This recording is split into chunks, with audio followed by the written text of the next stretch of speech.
The following podcast is part of a certified educational activity titled Maximizing the Role of ADCs in Urothelial Carcinoma. Practical tips for patient selection, safety management, and collaborative care. Access the entire activity and complete the post-test at peerview.com/MBD860. Downloadable slides and practice aids are also available. So welcome everybody, it's a great pleasure to be here, a great pleasure to share the stage with great friends and colleagues. On my right here we have Dr. Tian Zhang, who is a phenomenal GU leader. She's an associate professor, Tian, at UT Southwestern.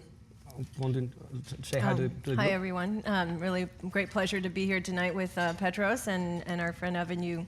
Of course, great segue. Dr. Evan Yu, he's a professor of oncology. He's also running a clinical trial office and the section chief for solid tumor oncology at Fred Hutch. He has the office next to mine. I learn from him every day. Evan. It's wonderful to be here tonight. Thanks so much for having me here. Looking forward to having a real good evening.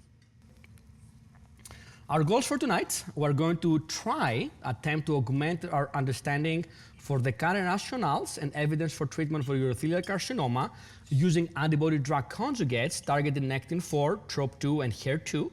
These are the three targets that now we have FDA-approved antibody-drug conjugates against.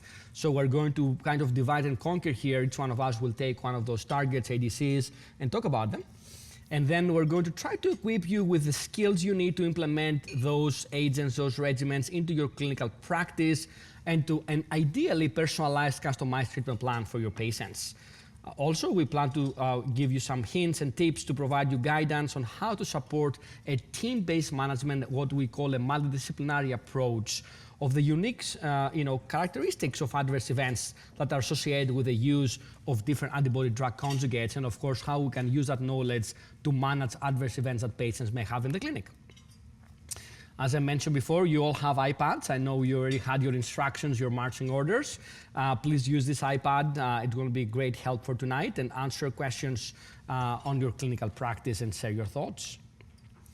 Of course, starting off here, we have to acknowledge that there are many opportunities and huge progress that has been made in this disease in the last, I would say, decade, which is wonderful for our patients. Our patients live longer and we have many more treatment options available for our patients, which is fantastic. At the same time, there are many shortcomings and barriers that we want to remove. You see some of them in this slide. About a quarter to maybe half of our patients may not receive treatment at all for their disease, for bladder cancer. I think that data is probably older. However, and with the advent of new therapies, hopefully more patients get treatment, have more access to treatment. However, it's still, I think, a significant need to improve upon their access to care and availability of therapies globally, not only in the US, so patients can have access to those treatments. Many patients, after progression on immunotherapy, on checkpoint inhibition, they may get either another checkpoint inhibitor or chemotherapy agents, and sometimes with less data to support it. So I think it's important to have the knowledge about the data sets for antibody-drug conjugates, targeted therapy like erdafitinib and others, so we can use those in clinical practice.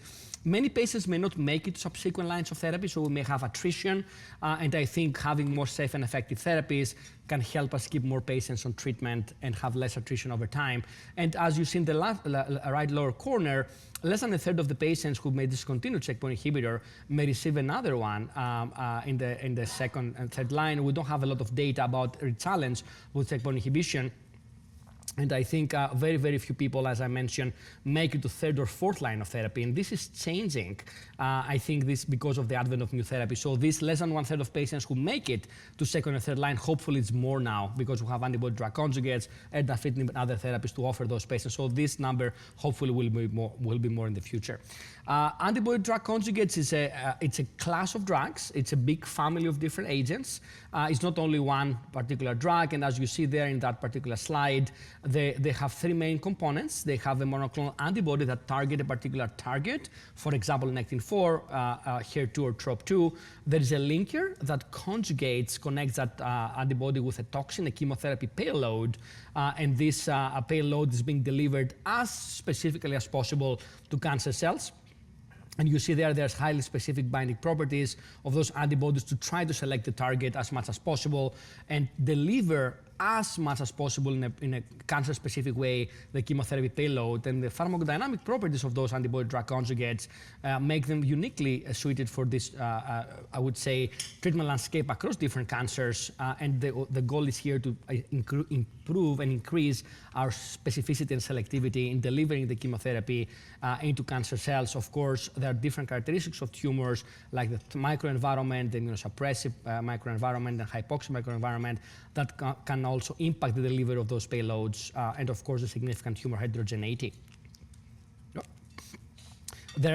Etienne and Evan will talk to you a lot, and me as well, about the different antibody-drug conjugates that we have in clinical practice. And here you see just in a nutshell, the whole concept is you try to target this particular antigen in the cancer cells. You try to bind that with the antibody part of the antibody-drug conjugate, and when this structure gets in contact with the membrane of the cell, the receptor, there is usually an endocytosis process. And inside the cancer cell, there is release of the payload, the chemotherapy payload, to try to distract the cancer cells. And the mechanism of action of the payload may differ from ADC to ADC. So we may have like a microtubule inhibitor or topoisomerase I inhibitor, and that may differ, as I mentioned, from cancer cell to cancer, from chemotherapy payload to chemotherapy payload, and that can impact the cancer cell killing effect and the mechanism of that. Also, when you have cancer cell killing, you may have release of the payload in the tumor microenvironment, and that may potentially lead to what we call bystander effects. And you can see there's some diffusion of the antibody there, of the payload there in the tumor microenvironment, and this can kill other cancer cells in the neighborhood in the microenvironment of the tumor.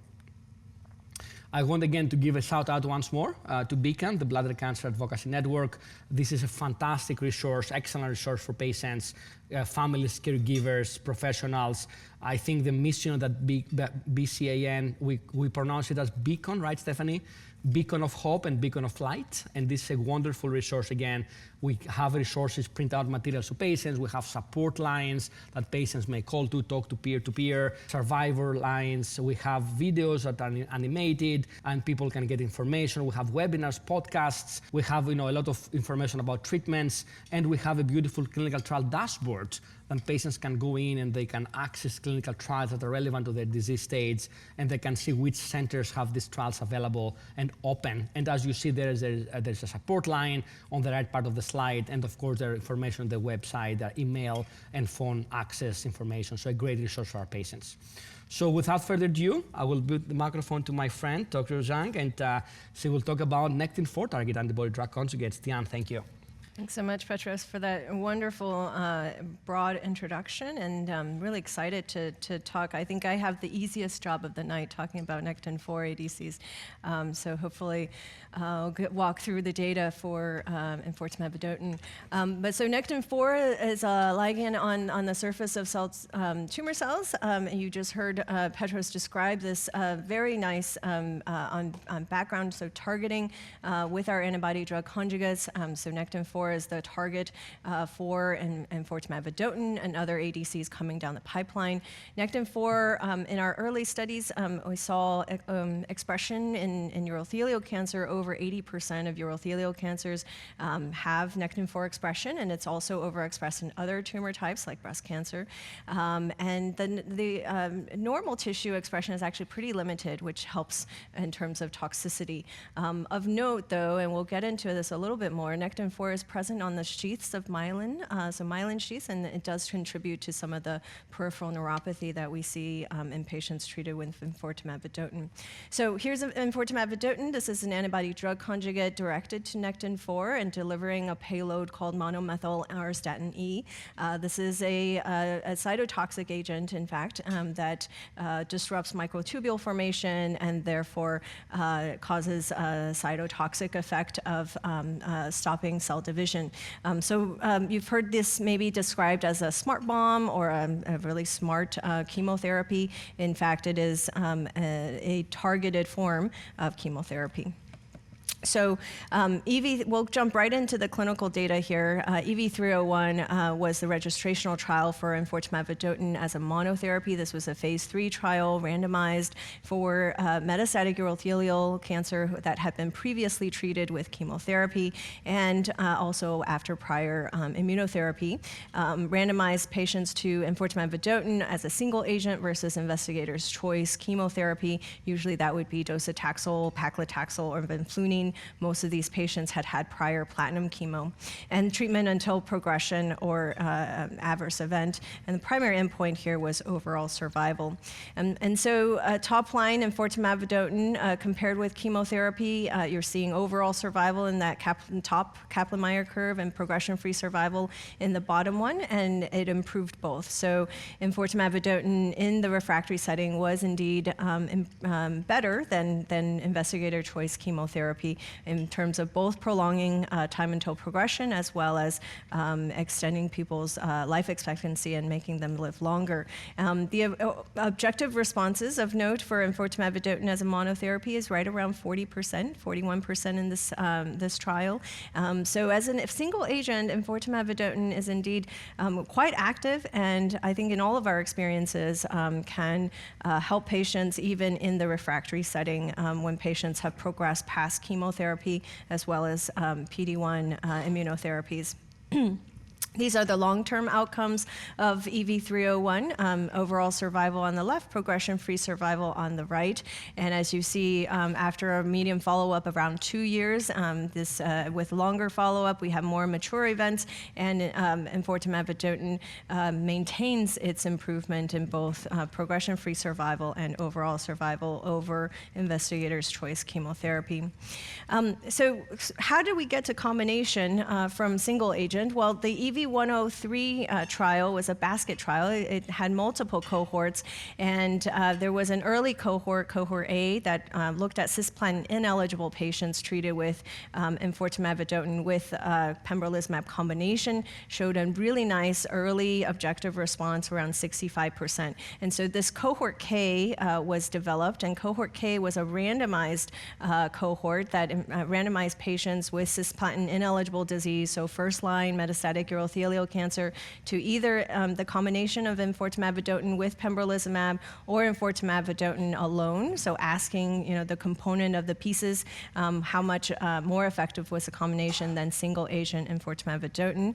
You see baseline patient characteristics here. Most of these patients, over 80% of them, had visceral disease in both cohorts. Many of those patients had lung metastases. A quarter of them had bone metastases, which in bladder cancer we know to be a very poor prognosis. And as you look across these patient characteristics, many of them were our usual patient population, older, Caucasian, and more men predominantly than women. All right, so jumping into the cohort K responses, you see here the enfortumab vedotin plus pembrolizumab combination had 65% or so objective responses, including about 10% complete responses, which was very promising to see, compared with monotherapy enfortumab vedotin right around 45%, so mirroring the EV301 objective responses around 40%. So EV by itself had what we expected it to, and the, combined with pembrolizumab, certainly an additive effect. Some people might say this might be a synergistic effect. I think more studies need to be done to really see how these agents are combined and allowing an immunologic cell death. So based on cohort K then, EV302 was developed, and this is enfortumab vedotin with pembrolizumab versus platinum agent of choice with gemcitabine in the frontline setting. So all metastatic urothelial cancer eligible for any platinum, whether that's cisplatin or carboplatin, and they were checkpoint inhibitor naive. These patients were stratified by their cisplatin eligibility, their PD-L1 expression, and their presence or absence of liver metastases, and randomized to a combination versus first-line chemotherapy.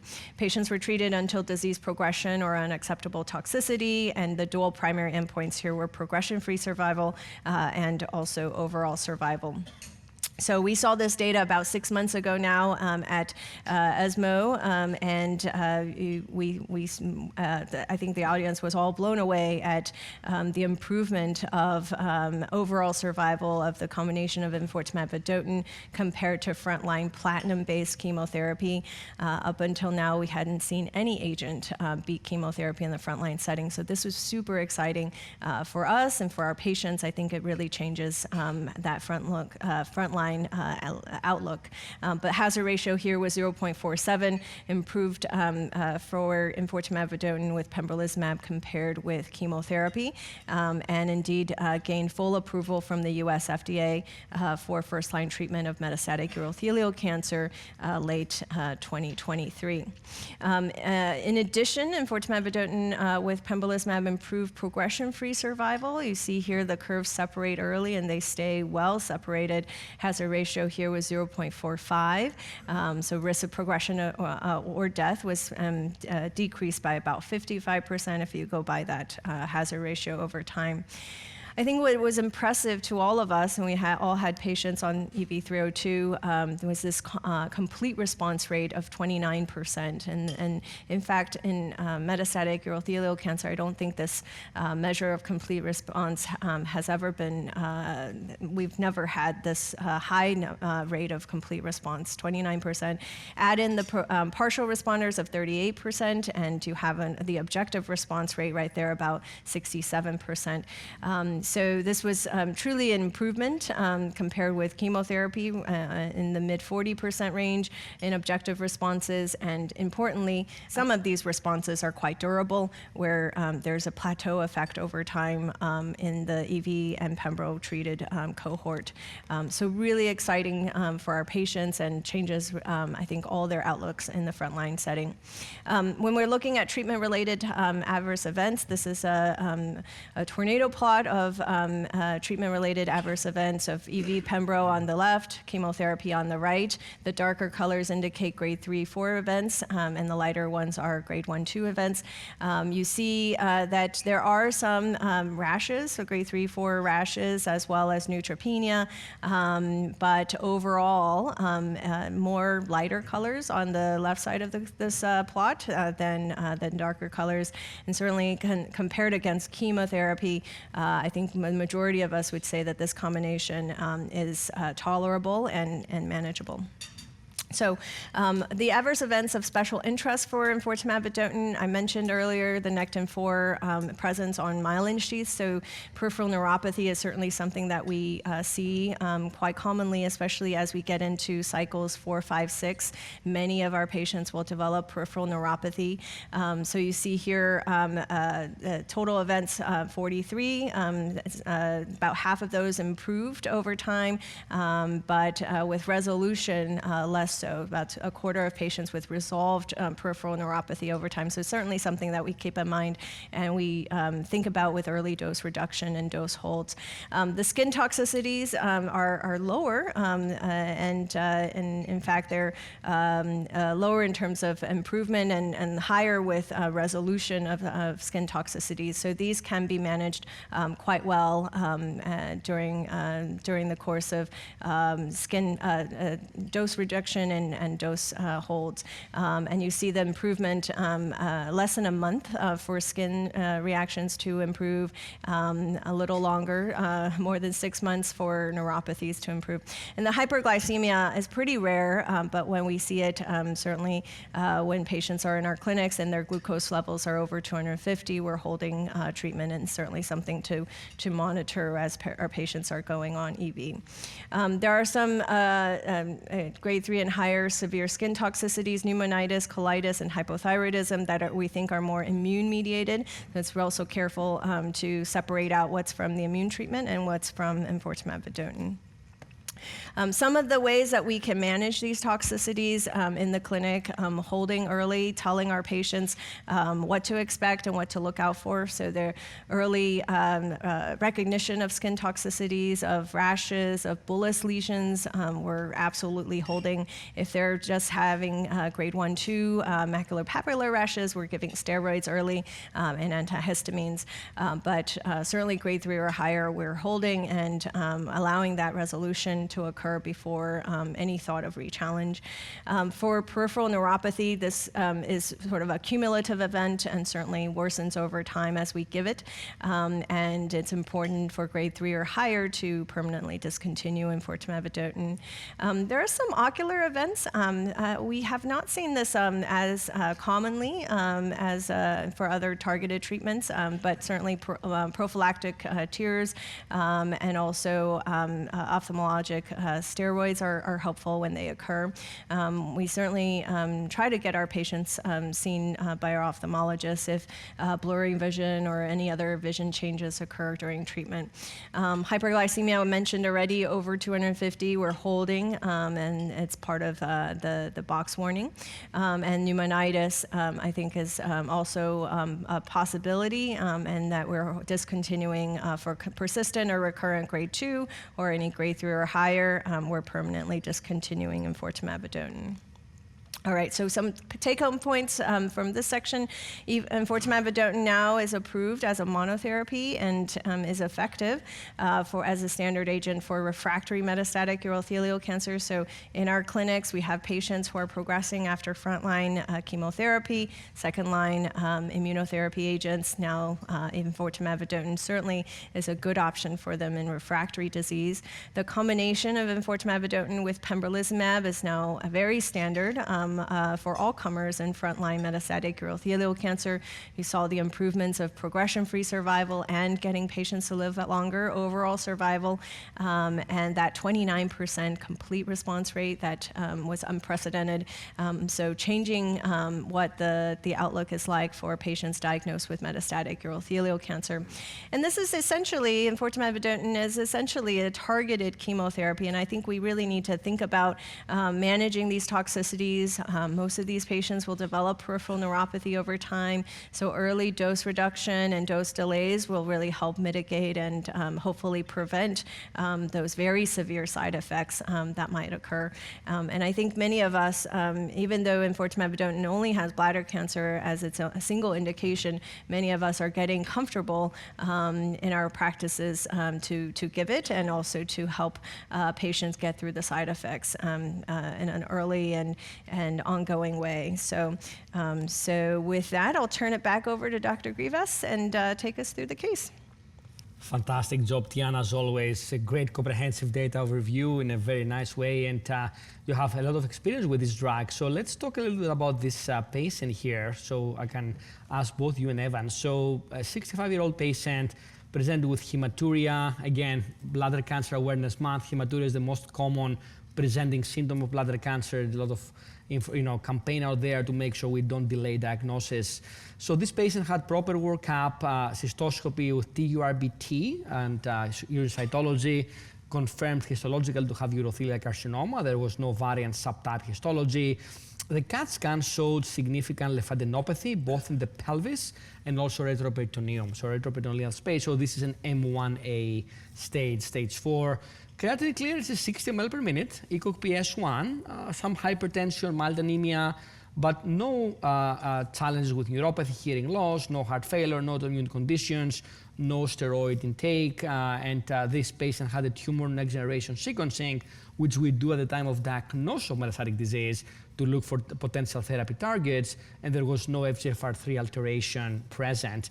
And also, because of the data that Evan will talk about in a little bit, we also do HER2 protein immunohistochemistry these days for metastatic urothelial carcinoma, and this patient, this staining was negative for this particular patient. So let's start with, Tiana, with you. You know, think about that patient. When you meet them in the clinic, you discuss the treatment plan. What are the things that are important to you in terms of deciding treatment? What factors do you take into account for decision making? Right. Well, I think a lot about their comorbidities and how they're coming into the clinic and their distribution of metastatic disease.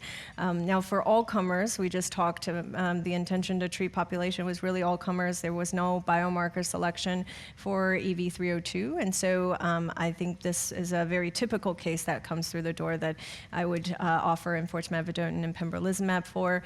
The lymph node predominant metastases neuropathies is actually a good prognosis marker for our metastatic urothelial cancers.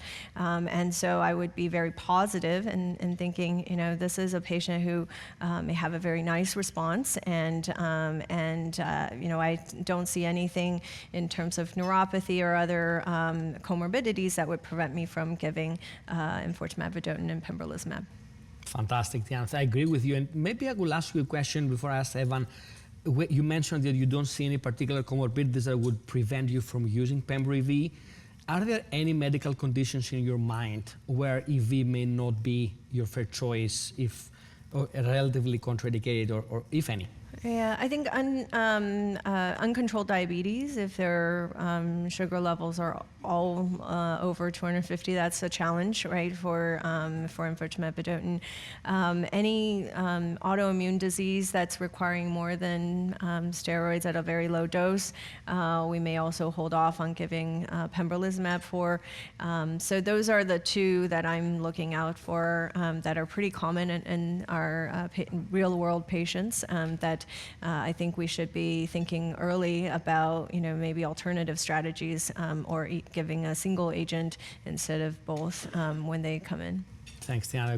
Great points. And Evan, what about neuropathy? Do you have like a cutoff of, how do you assess that in clinic, and what's your kind of cutoff of using or not using enfortumab?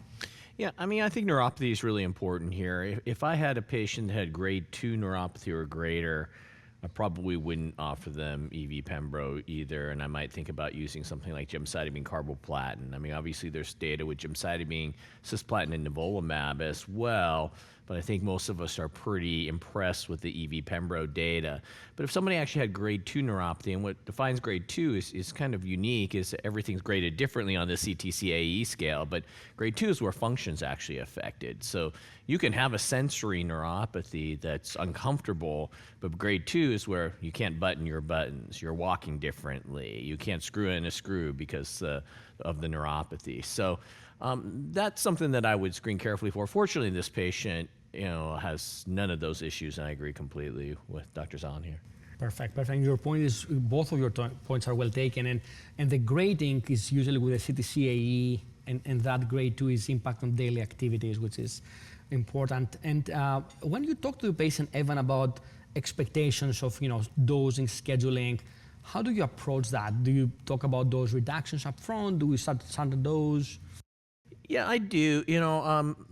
There's not a definitive way to do this, but what I tend to do is I hit people with full dosing because I think that's important, and there's going to be an abstract presented here that shows really the PK and the dose exposure really matters quite a bit. So I would go full dose up front, which is in this situation in combination with pembrolizumab, it's 2 weeks on, 1 week off.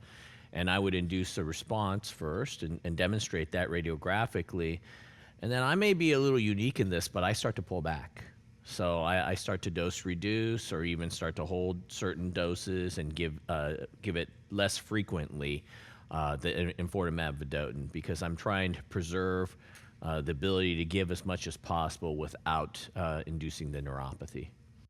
So you do dose reduction, so you tell the patient that most likely we're going to introduce dose reduction, it's okay, give them a heads up so they don't they don't under-report. Great point. And to add to that, we see plenty of efficacy at the 1 milligram per kilogram dose. And so early on, if to Evan's point, we're thinking about even coming in a little lower if they're really at grade 2 neuropathy at baseline, and we want to minimize any additional neuropathy, but we really want to give them the efficacy of the combination. I'm pretty lenient on dose reducing as a starting dose.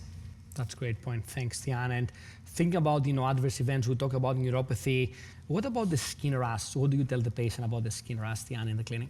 Yeah, I tell them rashes are very common, and it's as a melanoma friend once told me, it's a sign of their immune system mobilizing. So in immunogenic and immune-responsive tumor types, it's a good thing to have rashes as side effects of treatment. It means their immune system is moving and it's potentially attacking the tumors.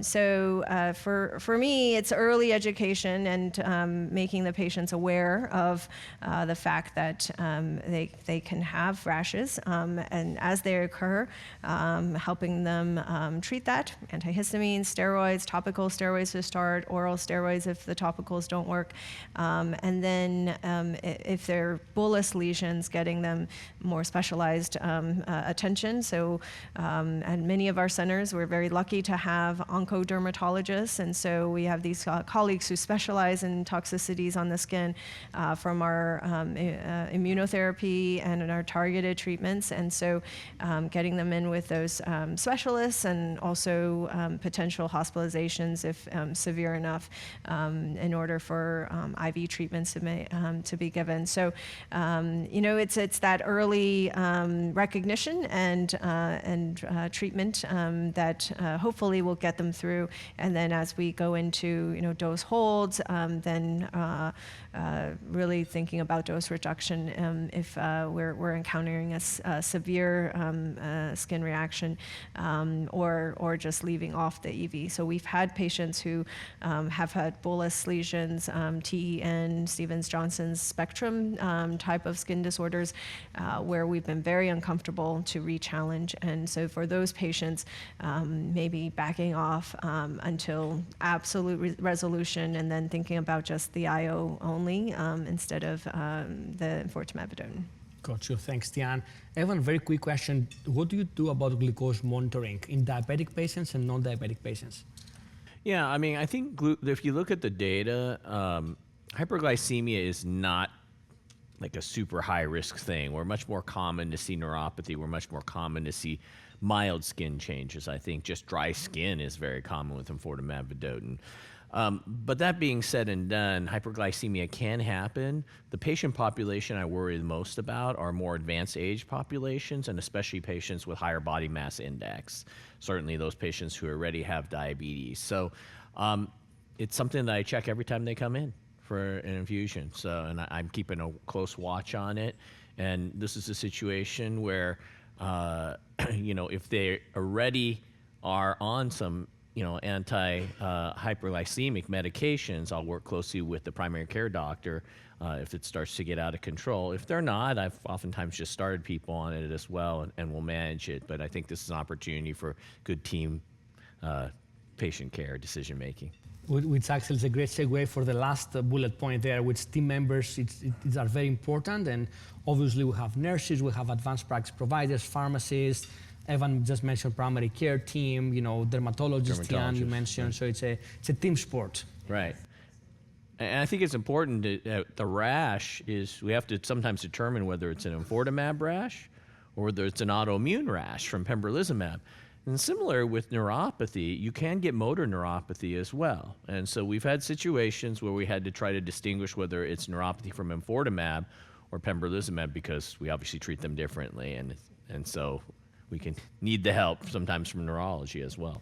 I remember, we had this discussion that sometimes rarely you may see demyelinating neuropathy from checkpoint inhibitors, more symmetric proximal weakness. So something you can keep in mind. Mostly use enfortumab most of the time, though. So it's a great discussion points. Wonderful. Thanks, both of you. Really, really great to talk about all these details. So I'm going to continue over here to talk about TROP2 targeting. Tian did a great job with the Nectin-4 targeting and enfortumab specifically. In the TROP2 targeting arena, we have a bunch of antibody-drug conjugates, and obviously we have much more data with sacituzumab govitecan. We'll talk about that today, and of course there are others that are in the development, different phases of the development. So why TROP2 as a target, right? As Tian showed with Nectin-4, TROP2 is expressed. This is a gene expression data across tumor types, and you see that TROP2 as a gene is highly expressed across tumor types. This is data from the Cancer Genome Atlas project with high expression in urothelial carcinoma, and that's why urothelial carcinoma was one of the first tumor types where we actually have sacituzumab govitecan being developed, and TROP2 targeting agents started there, and of course along with breast cancer as well. So you see here, this is protein data. The previous was gene expression, this is protein. And you see here that you have across different subtypes, you may have different expression. And I would say, based on our experience, we studied this, and we have a study at UW Ferhat. Evan is part of it, and we actually consent patients before they pass to do a research autopsy, which is very inspiring from the patient standpoint to do that. And we looked at that, and we look at TROP2 and Nectin-4 expression, and we saw expression across different subtypes, variant histologies, with the exception maybe of neuroendocrine. Neuroendocrine seems to be a little bit unique in that does not express that much those targets, TROP2 and Nectin-4. But we also have seen data that from limited studies, of course, that patients who may develop resistance to enfortumab vedotin, the drug that Tian talked about, some of them, they may lose Nectin-4 as a potential mechanism of resistance, maybe other mechanisms as well. And those patients may retain TROP2. So sacituzumab govitecan could be given after enfortumab in those cases, since TROP2 is being retained in that context. We already discussed that there are different ADCs out there. These are just examples of that. On the left, the sacituzumab govitecan, let's call it SG. And on the right, the datopotamab deruxtecan, that is also in early stages of development. And both of them, they target TROP2. There's some difference, of course, as you see in the structure. And you see the payload there is different. But both of those payloads are topoisomerase 1 inhibitors, and I think that's relevant. When the ADCs were developed in the beginning, I think microtubule inhibitors and topoisomerase 1 inhibitors were easier to be manufactured and be linked with the antibody, so that you see here the common feature of topoisomerase 1 inhibitor being the chemotherapy payload. Specifically, SG is a first-in-class TROP2 antibody drug conjugate, has approvals in both breast cancer and urothelial carcinoma.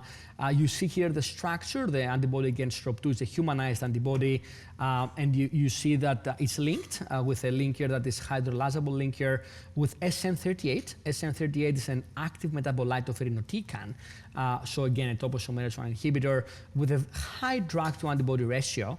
You see almost 7 molecules to 1 in terms of drug to antibody. And this mechanism, as I mentioned before, the targeting of TROP2 results in internalization and enzymatic cleavage by the tumor cell of this conjugate. So the metabolite of irinotecan SN38 is being released inside the cancer cells and results in cancer cell killing through inhibition of topoisomerase 1, which is important for DNA replication and other functions. And as I mentioned in the right lower part of the slide, you see the indications of SG. You have 2 indications in breast cancer, triple-negative breast cancer with at least 2 prior chemotherapies, and there is also a second indication in a hormone receptor-positive breast cancer after prior therapies. And in the urothelial carcinoma, there is an accelerated approval by the FDA that happened in April 2021, about 3 years ago, in patients who had progression on prior platinum-based chemotherapy and prior checkpoint inhibitors, so 3rd line and beyond. Or you can argue 2nd line and beyond, depending on where you give the checkpoint inhibitor. And that label has been since, as I mentioned, 2021. TROPHY-U01 is a multi-cohort, multi-center international trial, phase 2 trial that actually led to the initial accelerated approval of SG in metastatic urothelial carcinoma in this population of patients that I just talked about. There you see different cohorts in this trial. It's hard to remember all of them. We're going to focus most on the first 3 cohorts. Cohort 1 led to the accelerated approval of SG, again in patients after platinum-based chemotherapy and after checkpoint inhibition. And that particular drug was given as a single agent in that cohort. I will show you the data. Cohort 2 was also monotherapy data with SG after checkpoint inhibitor alone. So patients who got, for example, Pembro or Atezo, back in the day in the frontline setting, and they were cisplatin ineligible, they got Sachi 2nd line single agent. And cohort 3, this was a combination between SG plus pembrolizumab, so an ADC-IO combination in the 2nd line platinum refractory setting. Cohort 4, 5, and 6 have not reported data yet, are all in the frontline setting. Cohort 4 evaluates cisplatin plus Sachi, so to see that combination in the cisplatin eligible populations. Cohort 5 looks at sacituzumab plus avelumab or another checkpoint inhibitor called zimberelimab in the maintenance therapy of cisplatin eligible patients. And cohort 6 looks at cisplatin ineligible patients who cannot get cisplatin. They can get either Sachi alone or with a checkpoint inhibitor or with another immunomodulator, or compared to carbogem followed by avelumab maintenance. The cohort 4, 5, and 6 have not shown data yet. So cohort 1, again, to recap this point, this is monotherapy with sacituzumab govitecan in patients who had prior platinum-based chemotherapy and checkpoint inhibitor. They may have had more therapies. It was a range of treatment. I think the range goes between 2 and 8 prior lines of therapy. So a very heavily pretreated patient population with multiple prior lines of therapy. The initial data in these 113 patients were shown, I think it was 2021 when we published the manuscript at JCO with Scott Agao and others, and at that time the response rate was 27%. With a little bit follow-up, we just published the updated data with Dr. Loriot and colleagues just a few months ago, and 28% was the response rate, again with this longer follow-up. Median duration of response about 8 months, median PFS a little bit more than 5 months, and median OS approximately 11 months. Obviously, this is a single-arm, not randomized trial with SACI in this heavily pretreated patient population, and you see the waterfall plot with about 3/4 of the patients had reduction in the tumor size, reduction in the tumor burden, showing the efficacy of this agent in the heavily pretreated patient population. And you see here in that slide on the left upper corner, the spider plot. Some of those responses were durable, some were less durable. There was variability there. And on the right lower corner, you see the swimmers plot. You see that most responses occurred early on at the time of the first scan, which is the time usually you see response with enfortumab, or dafitinib, other agents, usually at the time of the first scan. Some of the responses happen later, so patients may have stable disease and then they converted to response. So you see the durability was variable across patients. So the TROPiCS-04, that's I would say one of those data sets that have not been presented yet, but a lot of discussion in the last 48 hours because of a press release. This trial was designed by our team a few years ago, way before the pandemic, and this was to confirm the data from the cohort 1 of TROPiCS-01 trial, randomized phase 3 study, very similar design to what Tian mentioned with the V301, similar population. Patients had prior platinum-based chemotherapy, prior checkpoint inhibitor, as you see on the left part of the slide, and they were randomized to SACI, 10 milligrams per kilogram on a day 1 on day 8, on a 21-day cycle. That's a classical standard way we give sacituzumab, on a 3-week cycles given on days 1 and day 8. And the control arm was either docetaxel or paclitaxel in the US, or vinflunine in Europe. Vinflunine has indication in Europe, not in the US. This trial had the primary endpoint of overall survival and a plethora of secondary endpoints of PFS, response rates, and quality of life metrics. As I mentioned a minute ago, 48 hours ago, there was a press release without data presented that mentioned that this trial did not meet the primary endpoint of overall survival. Obviously, we have to see the data, we have to dissect the data, and hopefully present them in a meeting in the near future to understand better exactly the nuances. Some people may have seen the press release. There was discussion about some neutropenia events with sacituzumab. We'll talk about them today. And I think that makes the point that we need to use growth factor upfront as primary prophylaxis. And I'm going to ask Tian and Evan if they do that in their practice in a second, but that's, I think, is an important parameter to use G-CSF upfront with this drug. So this is cohort 2 data. This is SACI's single agent, single arm trial after checkpoint inhibitor. As you may remember, checkpoint inhibitors were used back in 2017, 2018, 2019, frontline in cisplatin ineligible patients at the time. And this is SACI's single agent second line after checkpoint inhibitor, 32% response rate, median duration of response about 7 months, median PFS about 6 months, median OS more than a year. So promising, of course, data, single arm study, and this was presented by Dr. Petrylak, and I can tell you the manuscript is already accepted and hopefully will be actually published in the next couple of weeks in a very prestigious journal, so you can see the data in print. And the response rate was 32% second line. We actually published the cohort 3 data just about 3 months ago. This is platinum refractory setting, second line. Patients got platinum chemotherapy, had progression, did not get maintenance avelumab because of progression, and they went on to second line treatment, and they got sacituzumab plus pembrolizumab combination in a pure second line platinum refractory scenario. And this patient, there were 41 patients, and the overall response rate by central review was the primary endpoint. And you see median follow-up about 15 months. That trial actually met the primary endpoint. We saw 17 responses out of 41 patients, 41% response rate. About half of them were actually complete responses, and the other half were partial responses. Median duration of response approaching 1 year, median PFS a little bit more than 5 months, and median OS exceeding a year. Again, this is a single-arm study. This is not practice-changing, but definitely set the stage for a phase 3 trial that was already designed. And Monica Joshi, my friend from Dr. Joshi is from Penn State, she's the chair, and I'm the co-chair of that trial. And this is a phase 3 study from ECOG-ACRIN, ECOG-ACRIN 8231. We're going to try to answer the question of IO rechallenge. So the question in that study is you have patients who had prior immunotherapy, EV-Pembro or adjuvant-nivo or maintenance avelumab, you name it. Any immunotherapy, let's say prior therapy, is an entry point. Patients are allowed and will be stratified if they got platinum chemo and enfortumab before. I assume many may receive that and be stratified based on that. And then we allow up to 2 or 3 lines of therapy for metastatic disease. And we try to answer the question of IO rechallenge with Pembro added to SG versus SG alone. Primary endpoint will be overall survival. We hope to open this study in the next probably 3 months or so.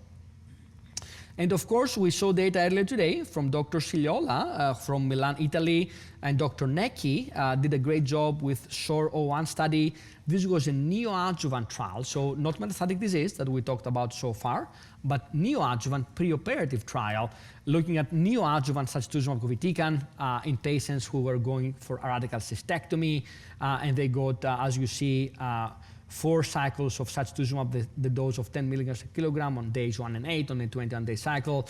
The data actually was shown earlier today, and I can summarize it for you.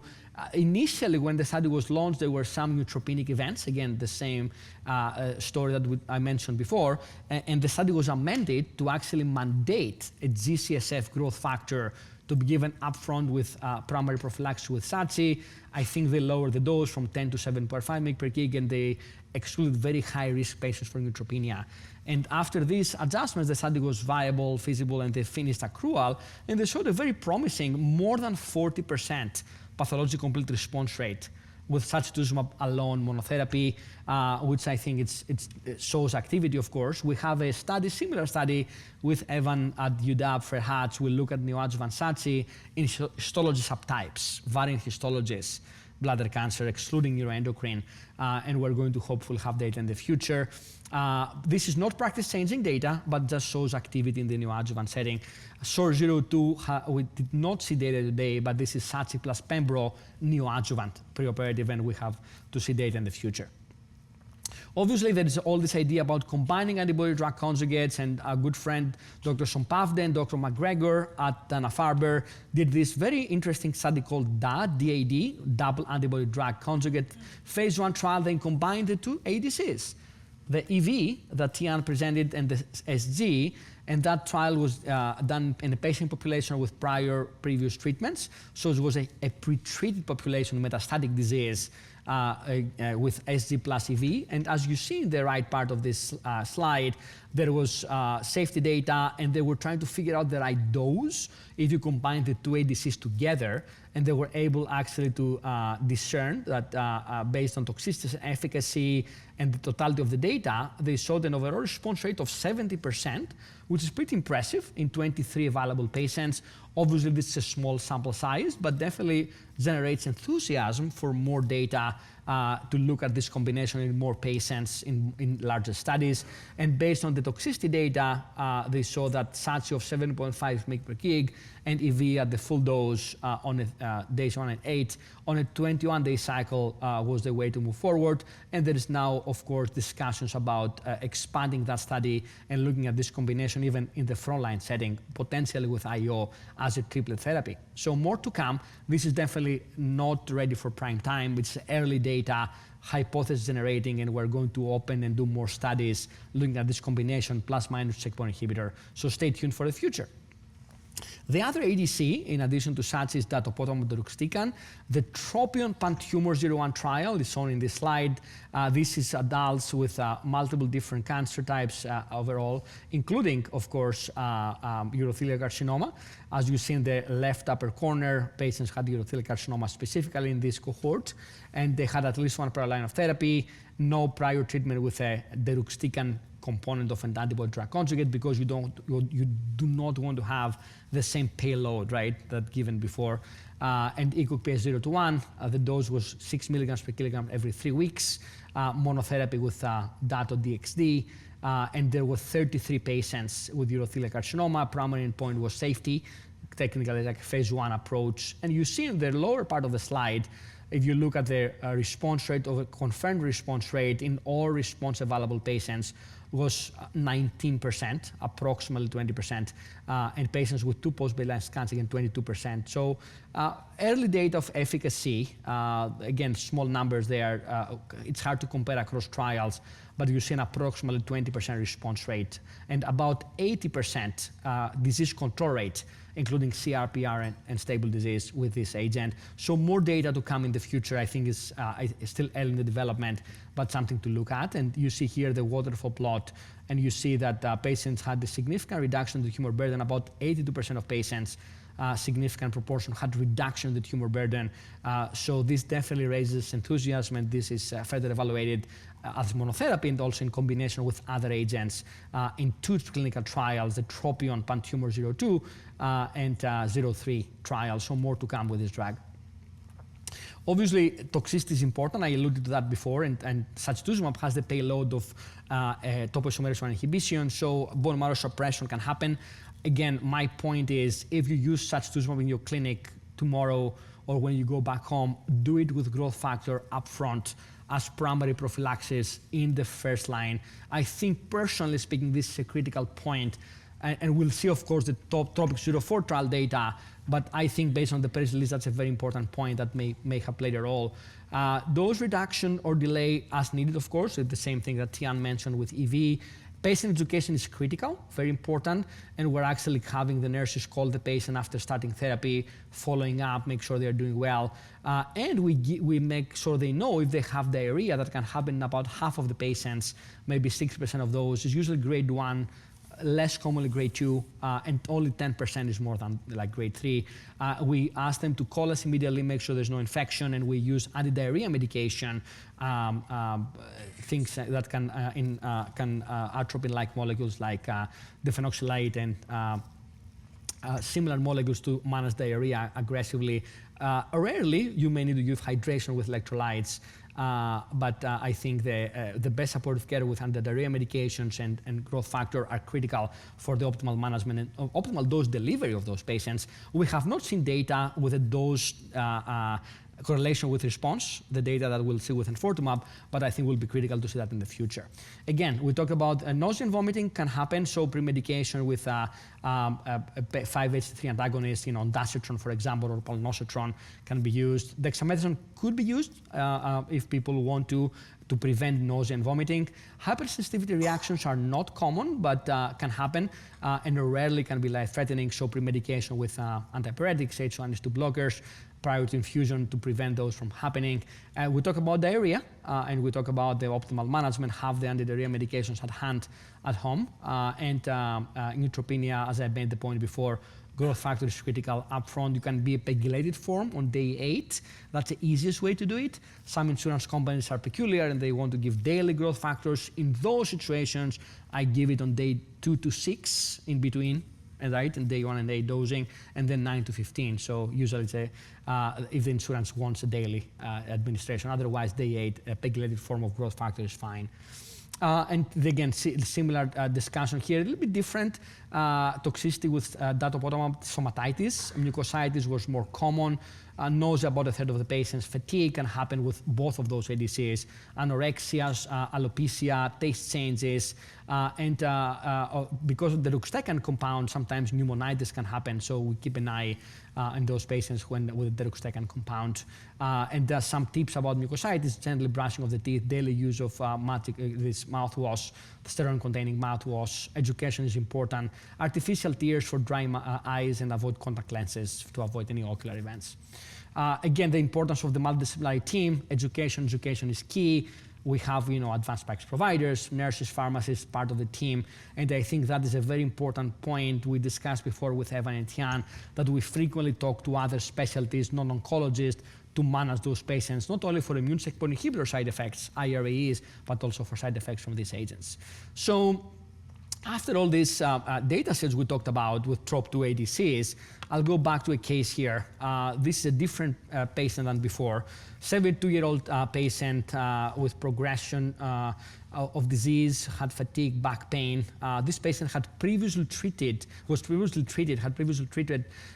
Gemcis, followed by maintenance avelumab, so the classical Javelin Bladder 100 paradigm. The CAT scan at the time of progression showed liver and bone metastasis. These are negative prognostic factors compared to lymph node-only disease. ACOPS1, still functional. NGS of primary tumor did not show any FGFR3 alterations. The HER2 protein staining was only IHC1+, which is not enough for TDXD. We'll talk about that in a second.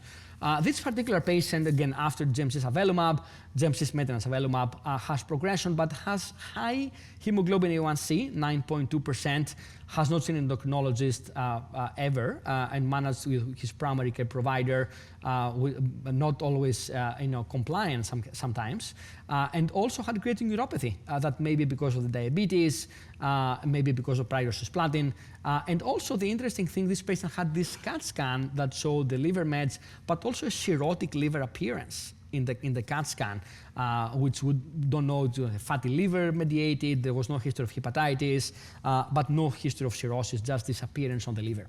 So I will start with Evan, with you in that case, and then I will go to Tian. So, think about those comorbidities, uncontrolled diabetes, creatine neuropathy, this cirrhotic liver appearance, a little bit of also obesity. How would you approach this patient after Gemcis followed by avelumab? Yeah, I think this is a patient that's not the ideal patient for enfortumab vedotin for various reasons. The grade 2 neuropathy, as I mentioned earlier, the hemoglobin A1C. So although typically I would reach for enfortumab in this situation, I wouldn't in this situation. He's not eligible for erdafitinib because there's no FGFR alteration. And IC1 plus currently, there's no approval for 1 plus, only 3 plus, although there might be clinical trials that might be testing it for 1 plus patients. So in the situation where there aren't any other clinical trials available, I certainly think that sacituzumab govitecan would be appropriate here in this situation. Thanks, Evan. And in the absence of trials, you will go for SATSI. What's your opinion about this cirrhotic liver appearance? There's some anecdotes here and there, maybe more toxicity with enfortumab. Any comments on that? Well, I mean, I've heard of the anecdotes here and there, and it makes some sense. I mean, I think some of the hyperglycemia issues might be hepatic generated issues as well. I've certainly seen some anecdotes like that. I think in this situation it's not as relevant because I'm leaning away from enfortumab anyhow. If I didn't have any of the other comorbidities, I might go for it and see what happens. But since I do, I'm not going to give enfortumab in this patient. Gotcha. Thanks, Evan. Tian, what's your approach here? And would you have the same approach? And if so, how would you counsel the patient about the dosing and side effects? Right. I would completely agree with the uncontrolled diabetes and the neuropathy. Not a good candidate for enfortumab vedotin, although, if we took those away, this would be a good setting. The cirrhotic liver appearance, it doesn't, as on its own, doesn't inhibit the ADC treatment as long as the LFTs and bilirubin are still within normal. I think when we're talking through the neutropenia potential, my threshold to give growth factor is quite low, especially with a chemo pre-treated patient who's a little bit older. Their bone marrow reserve is not quite as high, so certainly adding a prophylactic growth factor would be high on my list of priorities as I'm starting this person on sacituzumab govitecan. And would you give them like Imodium or Lomotil to have at home? Absolutely. Yeah, we build in some of these in our beacon plans for treatments, and so they'll be written in pre-medications that we'll send along so that they'll have it as needed at home, and as the diarrhea occurs, they can have Imodium and or Lomotil and be really prepared to try to control those side effects as much as possible. Gotcha. And do you have like the nurse working with you call the patient? How do you manage that follow-up? Yeah, usually the first week or so. So the good thing about this is day 1, day 8 dosing, and so we're seeing them back in the clinic within the week of their first dose. So that's helpful, early follow-up and turnaround. And then as they're off for 2 weeks, then we're following up with a phone call perhaps in that 3rd week off of cycle 1, and then as they get used to managing side effects, that can be less frequent. Sometimes the day 8 visit is skipped. They just get their labs and go to treatment. So as people get comfortable with the side effects of sacituzumab govitecan, they also can become a little bit easier to manage in the clinic. But I do think touching base at least day 1 every cycle is pretty important to ensure that people are tolerating their side effects, are managing, and as we get scans, right, repeat scans every 12 weeks or so is my standard, or if any clinical signs develop, we're monitoring for disease progression. Awesome. Thank you, Tiana. Very, very helpful.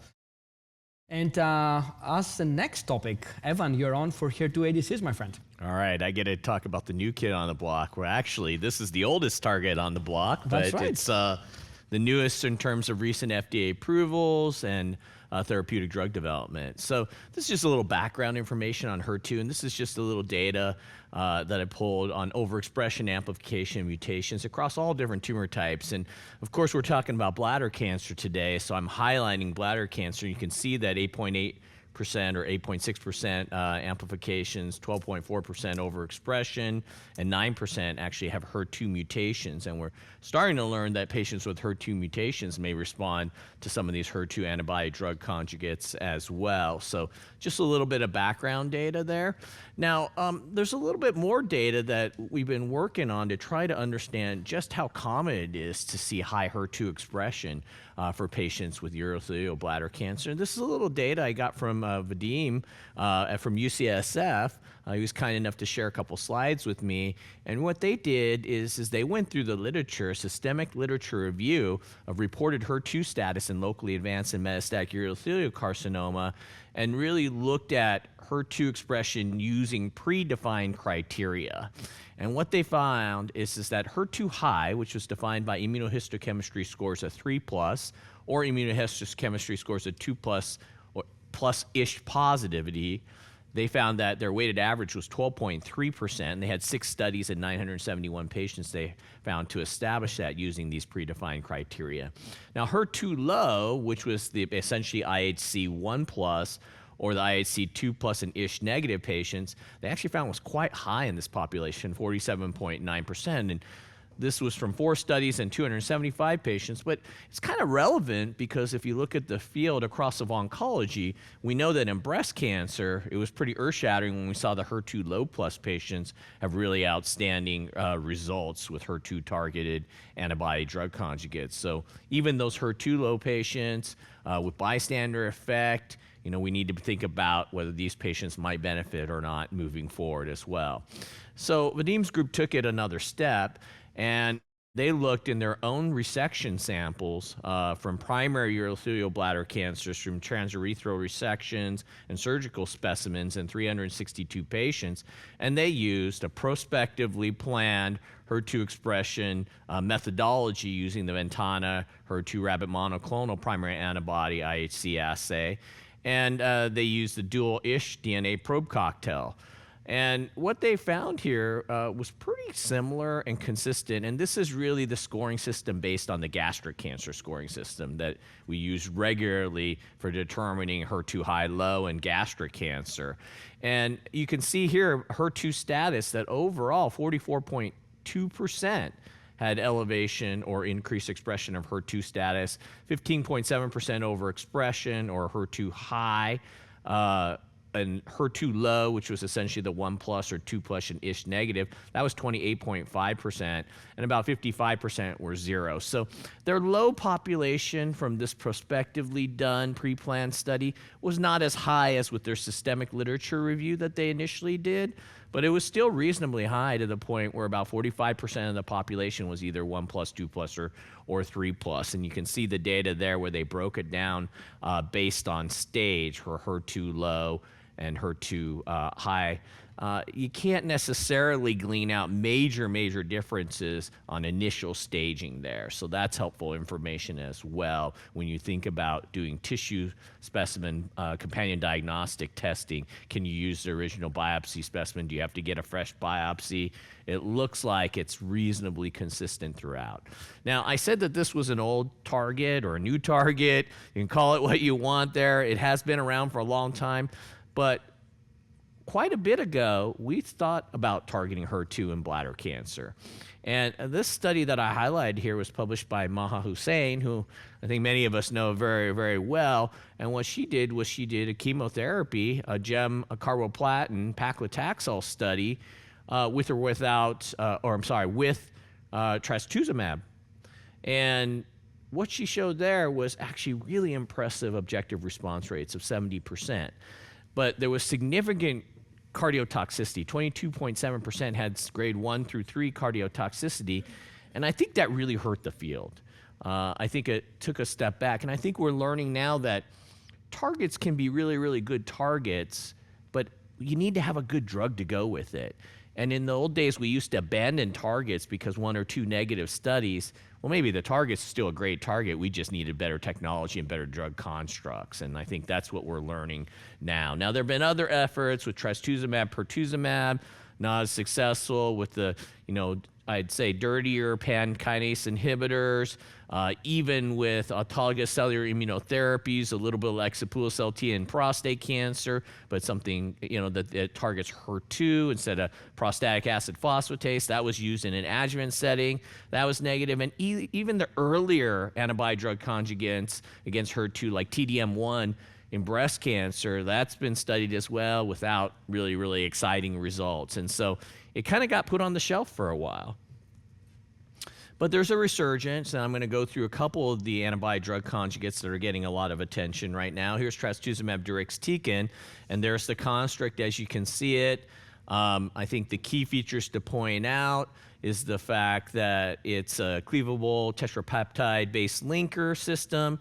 The payload is DXD, which is a novel topoisomerase 1 inhibitor, and the DAR is 8-to-1 DAR. So this is an agent that obviously in many other cancers we've already seen good efficacy with this, and we're going to show you a little bit of data here across different tumor types, and especially in bladder cancer. And so this is what led to the broad approval for HER2 3+ or greater. This is a Destiny Pan-Tumor O2 study, and you can see it was basically any solid tumor patient that was not eligible for curative therapy anymore, and second line or beyond, and then had to have HER2 expression, either 2 or 3+. They did take local testing as well, and they allowed prior HER2 targeting therapy, actually. Of course, ECOG had to be 0 or 1, and you can see the tumor types listed above there, but we're going to focus a little bit in on bladder cancer. So you can see the endometrial and cervical ovarian data in the GYN world. They are super excited about this. In bladder, I think it's interesting as well and very promising. For the 3+ population, 56.3% objective response rates. And for the 2+ populations, 35%, overall being 39% objective response rates. So here's a little bit more data here, as you can see, with waterfall plots there from bladder cancer, and then you can see the swimmer's plots so you can get a look at durability. But I think across the board for all these different tumor types, you can see there's clearly nice waterfall plots and efficacy. So I think based on this data, I think the FDA was very excited about giving the approval. Here's just the PFS and OS, and you can see you can't really determine any key differences, so I'm not going to spend a lot of time on this, whether the patient was IHC 2+, whether the patient was IHC 3+, and then overall, PFS, OS, the survival curves all look very similar there. Now, I did mention HER2 mutations earlier, and we haven't really known what to do with these activating mutations. But here's a little bit of data in bladder cancer using trastuzumab deruxtecan from the DESTINY-PanTumor01 study. It's a small number of patients, but there were 7 patients with urothelial carcinoma and HER2 mutations that were pre-specified, and they received standard dosing of trastuzumab deruxtecan. And you can see a couple patients responded there. But we're seeing this already in other cancer types, especially in breast cancer. We're seeing good response rates in breast cancer and in GYN malignancies for the HER2 mutation patients. And so even though it's not common, usually in the single digits in terms of percentages, I think it's an unmet need, and I think it's good to start to see some of this data. Now, what about combination approaches? I'll continue with trastuzumab deruxtecan. This was a study that we were really quite involved in here, and this was taking trastuzumab deruxtecan with a couple different dosing levels in combination with nivolumab. And it was actually a breast cancer and a urothelial cancer study, and was broken down to a couple breast and a couple urothelial cohorts based on HER2 high and HER2 low. And the HER2 low in urothelial didn't accrue very well, but we did fully accrue the HER2 high expressing populations. And here you can see the waterfall plot with TDXD plus nivolumab there. The objective response rates ultimately were 36.7%, which is kind of what we saw in the Pan-Tumor Destiny study for the 2+ population. So we were hoping for more synergism with IO. We couldn't quite see it, but still reasonable objective response rates here. And again, I mentioned the FDA took that Pan-Tumor Destiny data and said, we're going to give you an accelerated FDA approval. The approval is for those with unresectable or metastatic HER2 positive, that's 3+ solid tumors who've received prior systemic therapy and no satisfactory alternative treatment options. But that being said and done, the NCCN guidelines have just been updated, and they said second or any later line therapy as long as the patient's IHC 3 or 2+. So I think it's helpful there because it's a little bit looser than the accelerated FDA approval. Now, safety findings, we have to talk a little about safety here. 41.5% had grade 3 or greater events. SAEs were at around 10% here, but only around 10% leading to treatment discontinuation, although a little bit over a third had a dose modification, and small number of patients there, 1 patient had associated with death. But neutropenia and anemia, the most common adverse events. Of course, we always think about ILD, pneumonitis. That's something that we always have to keep a close watch on with this agent. So this leads to the kind of 5S rules, which is you got to screen often. Every time you see the patients in the clinic, get O2 sats, listen to their lungs. You got to scan a little bit more frequently, certainly every 6 to 12 weeks to scan to look for signs of pneumonitis. And then you got to work with an entire team. As we talked about, it's multidisciplinary. So we work closely once we find findings with our pulmonologists as well on this. And we have a low threshold to hold treatment. Okay. Really, really low threshold because you certainly don't want this to explode. And then the mainstay of treatment is really giving steroids. And so you can dose adapt to toxicity grades usually starting around 1 mg per kg. Now I want to move on to the next agent. This is disitamab vedotin. This is another HER2 antibody drug conjugate. This is using the similar linker that enfortumab vedotin uses, and also the same payload with monomethyl auristatin E. The antibody is not trastuzumab. It binds to a different epitope. It's HER2zumab there. But here's the monotherapy data. You can see in the 2 to 3 plus, they're at HER2 high. Nice waterfall plots there that you can see with very high objective response rate, 62.2% for the 3 plus. And 39.6% for the 2 plus patients. And even in the HER2 1 plus patients, you still see objective response rates in the 26.3% range there. And there's been combination studies. So this was done in China. So it's disitamab vedotin with their IO of choice, which was toripalimab there. Really impressive waterfall plots there, really impressive spider plots there. And you can see a confirmed objective response rate of 71.8%. So what about combination approaches and additional approaches with disitamab vedotin? Currently, the phase 2 trial is open, and it's either first line or second or third line can all be eligible. For the first line patients, it's patients that are HER2 either low or high patients, and they get randomized to DV pembro versus disitamab vedotin monotherapy. And for the later line patients, there's a HER2 high and a HER2 low cohort DV monotherapy. And then here's the randomized phase 3 that's ongoing. This is first line for patients that are HER2 expressing 1 plus or greater, and they're randomized to disitamab vedotin plus pembrolizumab versus gemcitabine with your platinum of choice, cisplatin or carboplatin, dual primary endpoints of PFS and OS. Of course, we always have to talk a little bit about safety here, and with disitamab, it's as expected. Monomethyl auristatin E is an antimicrotubule inhibitor. You do have to worry about peripheral neuropathy there as well. It does have an antibody that internalizes very well, so there might be a little less peripheral neuropathy than one might expect with other ADCs that have MMAE, but fatigue is kind of one of the more common things we see there, and you can see all the other things listed here. I'm not going to go through that entire busy table.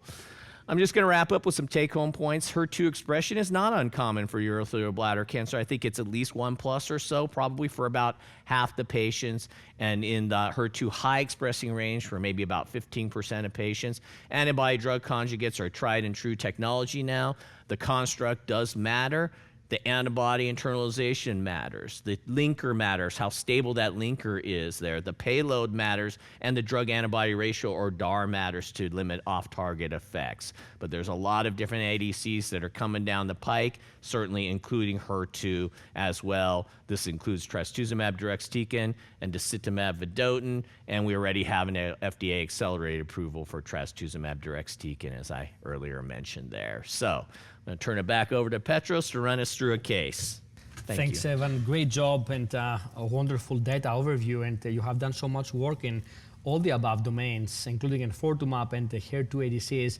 So this is a 68-year-old patient presenting with, again, progression after prior treatment, fatigue, back pain. This patient had, again, carbogem, 4 cycles of chemotherapy, then switched maintenance avelumab as per the Javelin Bladder 100 trial. CT showed bone mets, progression. This patient started enfortumab vedotin. As Evan mentioned, this is probably the most commonly used ADC after chemo and IO, based on the EV301 trial that Ian showed. This patient had EV, did very well for about 9 months, but then had progression. The tumor next generation sequencing showed HER2 amplification. Interesting, and the immunohistochemistry, which the label is on, showed a HER2 plus 3, which is about 15 to 20% of patients, as Evan quoted. So I will ask you, Tian, here, do you have this patient, had chemo, maintenance avelumab, EV, no FGFR alteration. What do you do here? You have a HER2 plus 3. I suppose you have SATSI or TTXD. How do you decide about that? It's great that we have access now to a tumor agnostic approval, and so I think it's important.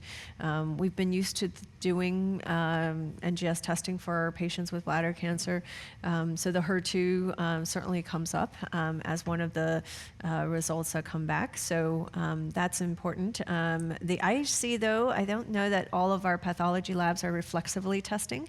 So having that as an additive, is great that this particular patient already had that done. So with an IHC 3+ and with the data that Evan just showed us, I think it's important to offer a HER2 targeted ADC, especially if she's had good tolerance to prior ADCs, the EV, then and it's her performance status continues to be good, offering her next line therapy.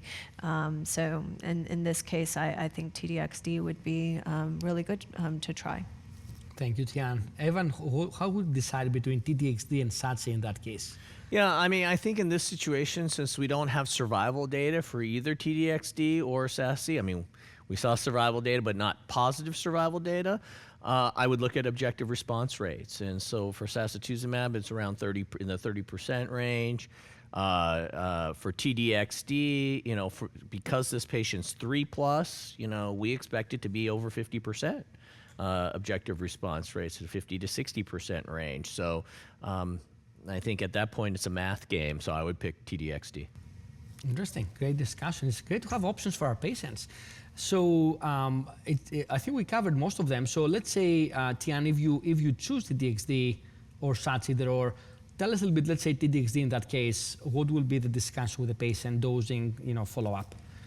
Yeah, I mean, I would follow the label and continue that treatment and follow them very closely.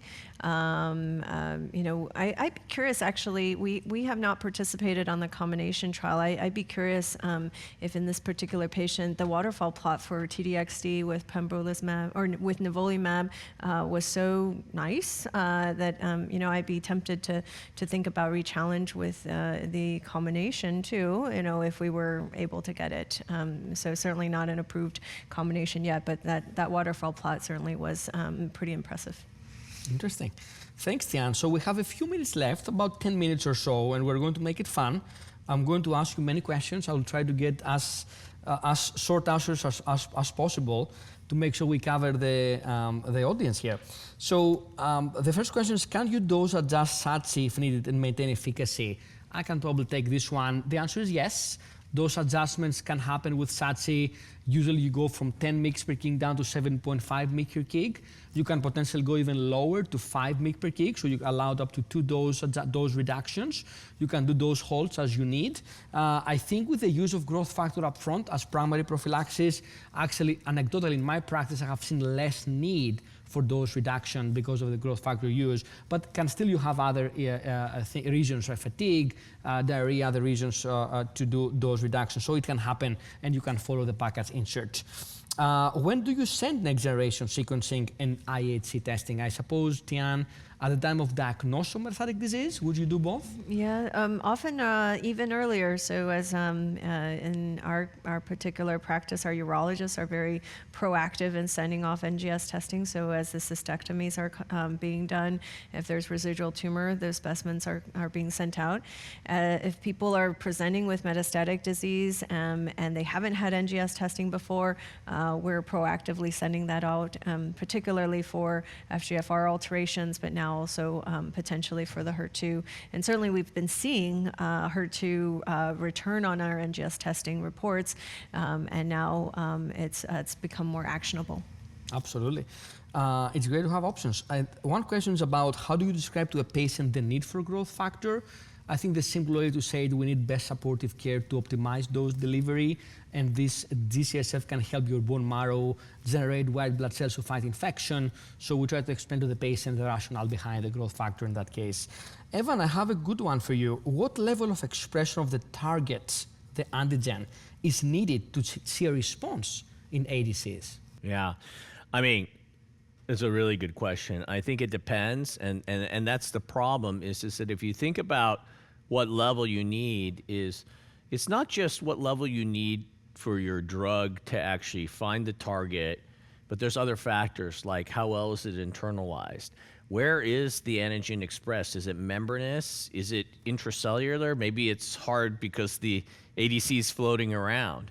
And then there's other ADCs that are more cleavable that can be cleaved at a higher pH where the payload's floating around. So I'm skirting around the issue because I don't have a great answer.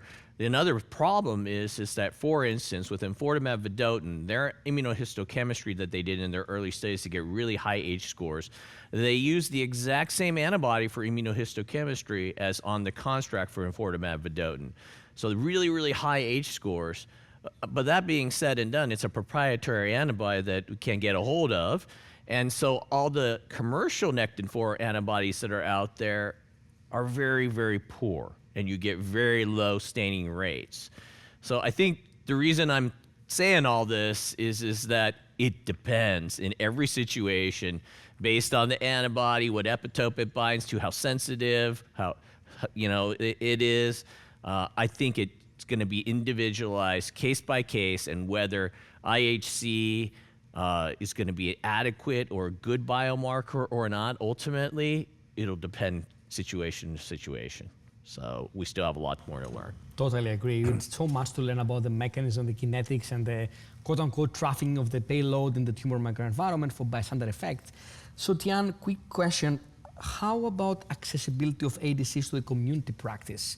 Do you see any challenge there, or it's pretty straightforward? I think as these agents are being approved and as we're learning more about them tonight, for example, hopefully the awareness for our community oncology partners is increasing.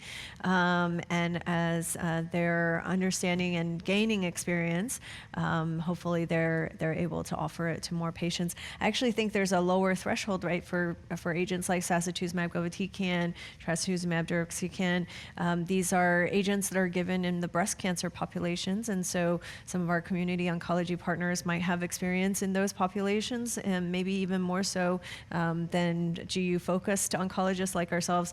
So depending on their comfort level, but I would say, given the totality of the data, that these agents deserve a try, and as they become aware of these approvals, hopefully they're also using them in their practices. Great points. Thank you, Tian. Evan, EV Pembro apparently is, showing impressive data. It's probably standard of care in the frontline setting in the US. What do you do second line after progression to Pembro EV? Yeah.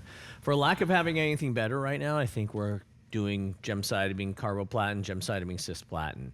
That's not because we have data in that second line setting after EV Pembro. It's just that it's been the tried and true first line agent, and oftentimes when you don't have a clear second line agent, it moves into that situation. So I would say it's an unmet need, and there should be and likely will be many clinical trials with novel ADCs, let's say, that go up against chemotherapy in the second line moving forward. So look forward to seeing those. Absolutely. So Tian, you have a patient, Pembro EV, does great for a while, has progression, FGFR3 mutation, neuropathy grade 2. What do you do? Carbogem, or you do erdafitinib? It's a great question. We don't know what resistance looks like. We don't have enough follow-up. We don't have enough progressors. So EV Pembro progression certainly is sort of an area of unmet need right now that we need to characterize better. I would say that somebody who has an FGFR known alteration is somebody that I would certainly be thinking about erdafitinib, other FGFR inhibitors as they come along. We have some in trials now, so those would be good options. Chemotherapy in the EV Pembro refractory setting, I think we're just extrapolating that understanding of chemo's objective responses, maybe somewhere in the 30-40% range. But if they have a known alteration, and certainly oral treatments is easier on the most part to tolerate than IV chemo, and our choice is there. But we can discuss both with the patient and have them decide with us. Great points. A couple of more questions before we go. HER2 testing, there's a question about that. I think it's in a lot of discussion with pathology departments. I know at Ferhatz and UW, we discuss with pathology colleagues to standardize the testing with the right antibody, the right assay, the right scoring system based on the gastric cancer scoring algorithm. So it's important to take home message to have this dialogue with pathologists to make sure the HER2 testing is done properly. And the label right now, as Evan mentioned, is only for +3 IHC. Evan. Many of your commercial NGS assays now are adding IHC as well. I agree with you, and I think from the business standpoint makes sense. Evan, is there any clinical evidence that different cancer types may have different toxicity with the deruxtecan compound for pneumonitis? Yeah. It's a hard one. I don't know the answer to that one. Certainly the target and the payload matter. So, and expression of the certain targets in the lungs are going to matter as well. But, in regards to the tumor types, obviously lung cancer, right? Lung cancer patients you always have higher rates of pneumonitis and ILD. So that I can say yes. For others beyond that, I think it's a little hand wavy extrapolating. That's a good question. And maybe prior radiation, who knows? Yeah. There was a question about diet. I don't think we have a lot of data, but I always send patients to nutritionists, which is always a good idea. And the last question, Tian, would you ever re-challenge someone if they have Pembro or EV before separately, and then you exhaust the options? Would you go to a Pembro EV combo? This is an interesting one. So I actually had a patient who had both EV and Pembro in sequence monotherapies. He had moved into Dallas, set up his care with me, and I said, well, maybe let's give the combination try. He actually has had stable disease now about over a year. So, I would say, if their pembrolizumab was far enough before, right, there's 6 to 9 months time for those T cells to be exhausted and re-challenged to make sense, then perhaps in those patient populations, we can consider the combination. It's similar to what Tian said there. I think that there's no definitive data there. I would be more enthusiastic to do combination, let's put it this way, with EV added in than Pembro added in. And the rationale that I have for that, or actually, am I saying that wrong? My rationale is this, is when you give somebody an IO therapy like Pembro, Nivo, something like that, the receptor occupancy actually lasts quite long, 6 months out, et cetera, et cetera. So the whole re-challenge concept only makes sense to me if the patient's gone a long time off the IO and then relapse, because there's all these discussions of, the patient's progressing on IO, we're going to add their drug X and then just switch the IO to a different IO, like from Pembro to Nivo or Nivo to Pembro, or even just continue the Pembro. And to me, that doesn't make sense to me. There's a lot of concepts floating around out there, and doesn't make sense to me because the receptors are occupied. So just continuing that, I'm not a fan. Got you, based on how long it stays in the receptor. Wonderful discussion. Thank you for listening. Remember to download the slides and practice aids and complete the post-test for instant credit. This program has been supported by independent educational grants from AstraZeneca, Daiichi Sankyo Incorporated, and Gilead Sciences Incorporated. This activity is certified by PVI, PeerView Institute for Medical Education. This activity is developed with our educational partner, the Bladder Cancer Advocacy Network. To access all materials for this activity, visit peerview.com/MBD860.